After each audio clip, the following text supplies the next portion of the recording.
atibatike zvechopu chopu. Shona inoti mwana wa mambo muranda kumwe. Panapa muri yeZimbabwe paita nyaya iri kunetsa iri kupisa panapa ndiri kusangana nayo, and this is very important kumaZimbabweans akawanda kuti vange vachiziva nyaya idzi, and ndosaka nditoripo kuti ndidzitaure one munhu asingavhunduke. South African immigration authorities have confirmed that Chatunga Bellarmine Mugabe was in the country illegally. They also revealed that he was previously denied entry into South Africa. He now risks being deported to Zimbabwe. This is the situation right now. I don't know, but one thing that I know, something is fish, but I don't know what I'm gonna say. But one thing that I know is something is fish. Kuzopindwa kopamba pake zakuroti ameno zvakunetsa. Patone nyaya dzeextradition ka1 automatic unongotongodiwa kuti ungotudzokere kunyika kwako. Ndosaka pati chiti mwana wa mambo muranda kumwe. Kuri kuti veSouth Africa vanga vatonoitawo naye havasi kutomudawo munyika. Saka vanoti munyika macho ukapinda chirudzimo muongo wakarambiswa kupinda. Kureva kuti takangofanana muno mujoni macho hama dzangu. Uchiseda ungori mwana wa president, ungori mwana wani, usatombovhunduka, usazvidzikisire uri kumukuku kwako uri pauri guys. Let's be very honest.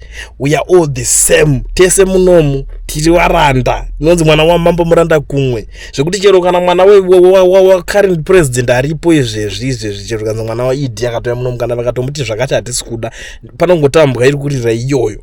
Zvekuzoti mune mamillions, mune mabillions, makazotenga dzimwe imba yacho ndeye 4 point something million what zvinenge zvichitaurwa hazvisina basa.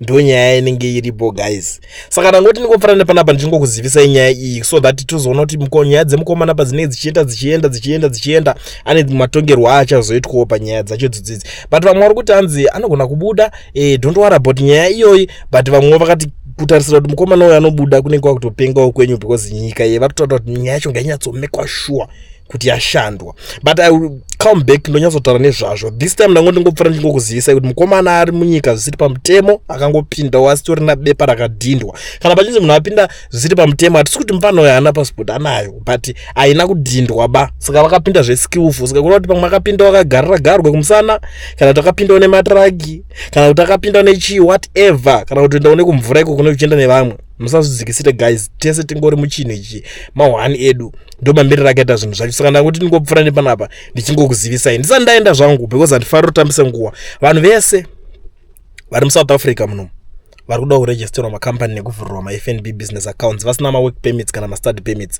Ndiri kuti mazuva ano zvaaeasy, zvanyore. Pane kambani inonzi Education Research inotungamirirwa nana mukoma Owen. Namba dzavo ndidzo dziri kubuda pascreen idzo. Vabatei vakubatsirei, vanowanika kwese as long as iwe uri muSouth Africa. Bata namba idzodzidzo unobatsirwa uri kwauri ikoko. That's why ndichiti vanowanika kwese. Hauna need yekuswera uchitravela uchiti ndoda kuzotsvaga kuti maoffices avo acho ndoda kuteera kune office yakwakati. Kana uchidawo izvozvo it's up to you, unotaura navo, but kuti very professional to the extent yekuti vanokubatsira uri padeni pako. Company registration, FNB business account zvobva zvadeliverwa kuya padeni pako uri kwauri ikoko. Ndo advantage yekushandana namukoma Owen veEducation Research. Saka vabatei mubatsirikane, handiti muregistewo makambani, muitewo zvinobatika. Tese tizonziwo pari kumirawo mabhosi, pari kumirawo mbinga, unenge uripo ipapo. Handiti kwete kungoramba tichingoti zvigananda. Tiri kudawo kuti muitewo mabusiness handiti anobatika, uitewo bosi iwewe. Kuti pori kuenda uchinoita kadhiri kako kekukanya dhaka kakagara une registered company construction. You never know mangwana life inochinja kana uchinge watoisawo effort. Saka Education Research ndo basa rayo. Chero uri guard register company yesecurity, you never know mangwana life inochinja kana uchinge waisa effort. Saka register makambani amana. Education Research namba ndo dzendakuisirai. Vanhu vari kunze kweSouth Africa futi vanotodawo kuregister makambani munokwanisa kubatsirwa zvekare. Batai futi mukoma Owen veEducation Research ipapo mubatsirikane. Vanokuitirai vari kwavari, muri kwamuri, zvakatodaro zvakanaka. Saka kana uri kunze kweSouth Africa, make sure passport yako ine entry stamp, handiti chidhindo chekupindisa munyika, ndokuti ukwanise kungochibatsirikana waona company yako inenge registered muSouth Africa. Unozodei mangwana. Contact them. Namba ndo dzandasiya.